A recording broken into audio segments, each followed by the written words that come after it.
नमस्कार विद्यार्थी मित्रांनो, जर तुम्ही भारतीय सैन्य दलात किंवा निमलष्करी दलात भरती होऊन देशाची सेवा करण्याचे स्वप्न पाहत असाल तर तुमच्यासाठी एक मोठी संधी चालून आलेली आहे।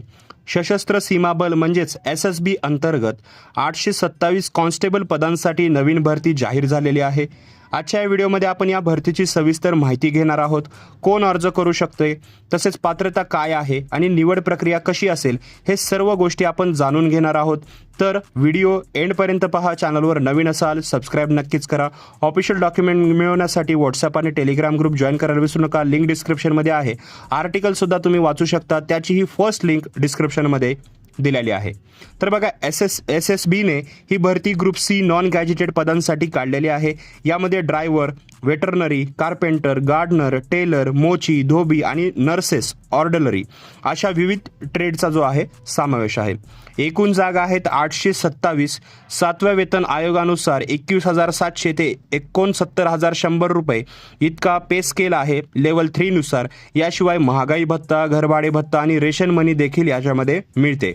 या नोकरीत तुम्हाला भारतात किंवा भारताबाहेर कुठेही सेवा देण्याची संधी मिळू शकते। आता शैक्षणिक पात्रता पाहूया। तर बघा, कॉन्स्टेबल ड्रायव्हर या पदासाठी तुम्ही 10वी पास असावे आणि तुमच्याकडे हेवी व्हेकल ड्रायव्हिंग लायसन्स असणे अनिवार्य आहे। तुमचं मिनिमम एज जे आहे याच्यामध्ये कमीत कमी 18 वर्ष ते जास्तीत जास्त 27 वर्ष इतकं असलं पाहिजे, म्हणजे 18 ते 27 मध्ये तुमचं वय असलं पाहिजे। कॉन्स्टेबल वेटरनरी याच्यामध्ये 10वी मध्ये विज्ञान विषय तुमचा असला पाहिजे आणि 1 वर्षाचा प्राण्यांच्या उपचाराचा अनुभव तुम्हाला असलं पाहिजे। याचं वय आहे 18 ते 27 वर्ष। इतर ट्रेड जर पाहिले आपण, धोबी, नावी, माळी इत्यादी, त्याला 10वी पास आणि संबंधित कामात 2 वर्षाचा अनुभव किंवा ITI सर्टिफिकेट असणे गरजेचे आहे। याचं एज लिमिट आहे 18 ते 23 वर्ष।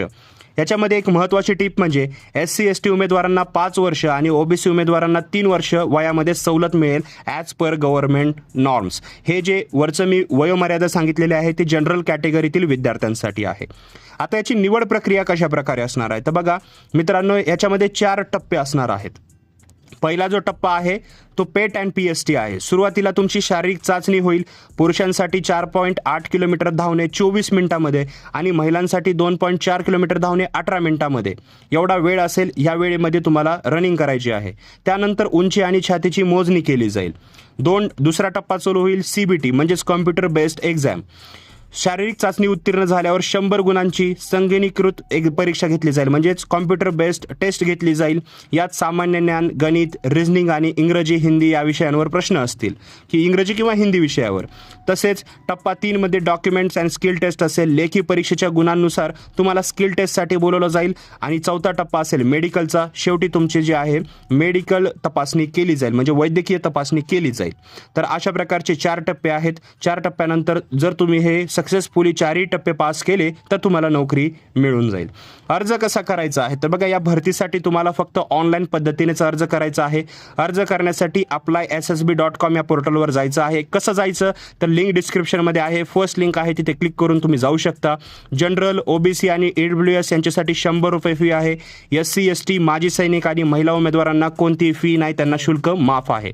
फोटो स्वाक्षरी, तुम्ही फोटो पांढऱ्या बॅकग्राऊंडचा तुम्हाला असला पाहिजे आणि 75% तुमचा चेहरा स्पष्ट दिसला पाहिजे। स्वाक्षरी जी आहे निळ्या किंवा काळ्या शाईने केलेली असावी आणि हे जे दोन्ही आहे ते तुम्हाला चांगल्या प्रकारे अपलोड करायचं आहे। SSB ही देशातील महत्त्वाची निमलष्करी संस्था आहे। इथे मिळणारा पगार, भत्ते आणि सन्मान यामुळे ही करिअरसाठी एक उत्तम संधी आहे। तुम्ही पदोन्नतीद्वारे उच्च पदांपर्यंत देखील पोहोचू शकता। तर मित्रांनो, वेळ वाया न घालवता त्वरित अर्ज करा। जाहिरात प्रसिद्ध झाल्यापासून 3 दिवसांच्या आत तुम्हाला अर्ज करणे आवश्यक आहे। या भरतीबद्दल काही शंका असल्यास कमेंट बॉक्समध्ये नक्की विचारा आणि अशाच नोकरीविषयक अपडेटसाठी आपल्या चॅनलला सबस्क्राईब करायला विसरू नका। मी मिळतो तुम्हाला पुढच्या व्हिडिओमध्ये। तोपर्यंत थँक्स फॉर वॉचिंग।